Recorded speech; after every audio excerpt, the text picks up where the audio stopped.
This episode of Where's My Ibuprofen has been brought to you by Wild Cherry Pepsi. It just tastes so damn good. And by the History Bunker, where you can buy rich pieces of war history for the right price. Whether it be for reenactment purposes, or your own unique fashion sense, which may or may not trigger conformist pussies.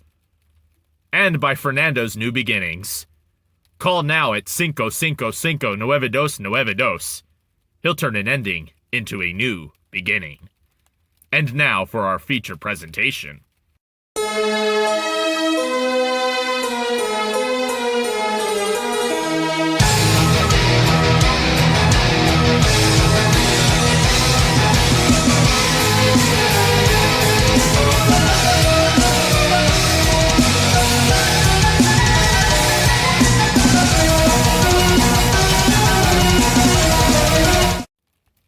When we previously left off, the Eagles' trade rumors regarding Carson Wentz started to heat up even further. Teams had put in their final bids, such as the Colts, Bears, and I heard names like the Panthers or Patriots, but nothing truly came of those. The Denver Broncos was another team who was rumored to have thrown their hat in, but I believe we asked for a bit much, and Denver ultimately turned us down. So, the winner is the Indianapolis Colts. We saw that coming for sure. The Colts were... Wentz was long linked to the Colts over the past year. And, I mean, considering it was Frank Reich, the guy who helped him out big time in 2017.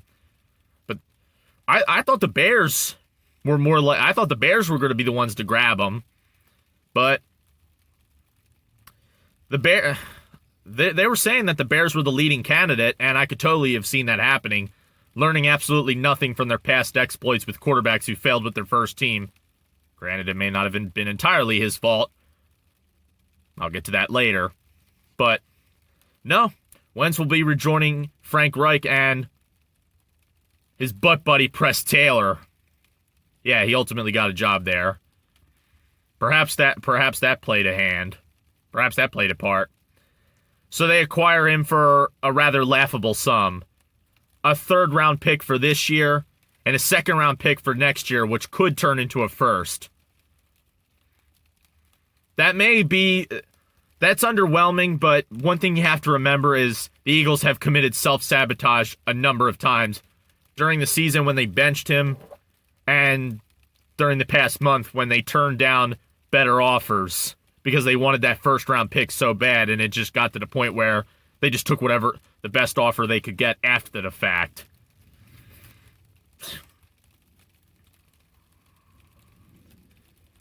It's a rather damning statement. So you're telling me the Eagles will cry poor and not pay for a generational talent in DeAndre Hopkins, yet swallow $35 million in dead cap to get rid of a contract of a quarterback you were supposed to build around but failed miserably?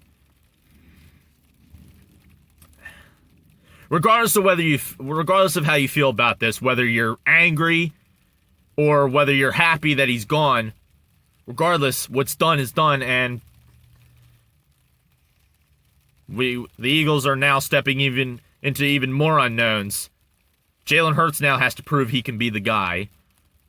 Yeah, he kind of declined during the second and third starts that he had, mainly the third, but it was only his first year, and the guy's still got his confidence. It hasn't been taken from him yet, but we'll give it time. This type of situation, let's get to GM Genital Breath himself, Howie Roseman. Let me put it to you this way. Whether it be this situation, overpaying him, the bad draft picks, drafting Jalen Hurts, calling us a quarterback factory, the fourth most expensive roster in the league, and the second oldest, leading to a 4-11-1 record where your $100+ million quarterback gets benched. That's the kind of shit that would get most GMs fired, but not in Eagles empire. Philly doesn't fire executives, except for Tom Gamble.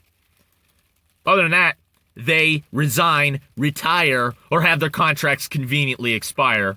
After all, we let Joe Banner stick around 5+ years after he let Dawkins walk, and we likely won't do a damn thing this time. But the only thing we can do now is see what Nick Sirianni can do with Jalen Hurts. As far as drafting a quarterback, I doubt that's going to happen. You can't now. So they may draft a receiver. I don't know what they're going to do. Hopefully they make the right choice. At the end of the day, we just got to move forward at this point. This may or may not end a more frustrating era. The thing that bothers me the most about the Carson Wentz situation is whether it's his fault or not. This organization learned absolutely nothing from Donovan McNabb and Randall Cunningham. I said it before, and I'll say it one more time.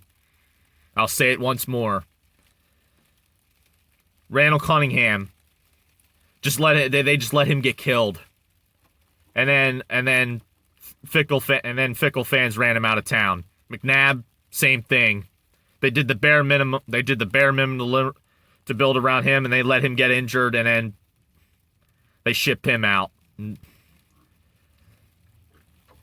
And the same thing happened here. Wentz is just the latest example.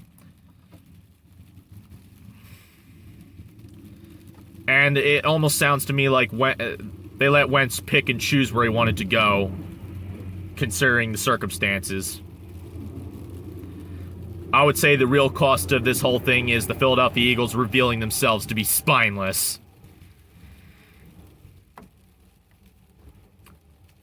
The thing is, fans don't pay to see a 4-11-1 record. Fans don't pay to see Doug give smart-ass remarks to the media.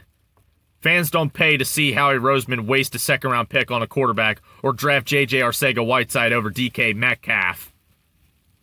They paid to see Wentz, and now he's gone. Maybe he needed to go. Maybe it'll wake him up. Or maybe it won't. Maybe it would. Perhaps I would say that it may have been the best decision for all parties involved.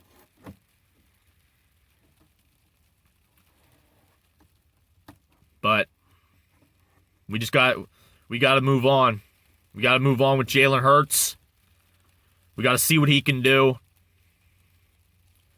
He's already shown great leadership skills. He's got the right mindset. But there's certain other elements to this game that he still needs to develop. He's got to be less reliant on running, that's for sure.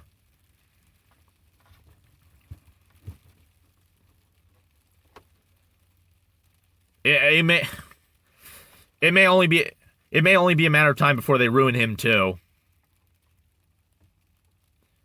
And then, or if we do decide to draft a quarterback, whether it be Zach Wilson or Justin Fields, Zach Wilson is the better pick by far because Ohio State quarterbacks never pan out. It might be different, but either way, regardless of which one, they may ruin them too. But all we can do is just see what happens. But the thing is, I think we all know this by now, but men like Wentz and Peterson were mere symptoms of a greater issue at hand. Wentz, Aguilar, Jeffrey, Doug, Schwartz, whoever, they're mere symptoms of a greater issue at hand. We all know that. And I said before that it more than likely goes to the very top of the food chain.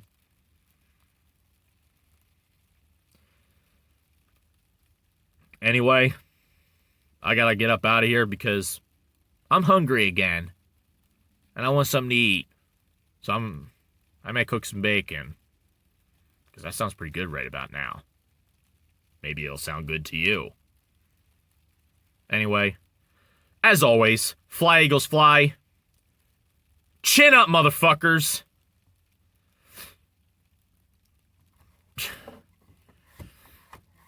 Chin up. We've been through worse.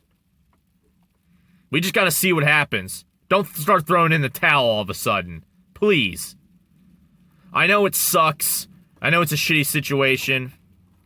But we just gotta see what happens. As far as I'm concerned, Howie Roseman and President Pig shit are birds of a feather. But enough about that. I'll see y'all next time. Peace and chicken grease. Or bacon grease. Whatever comes first.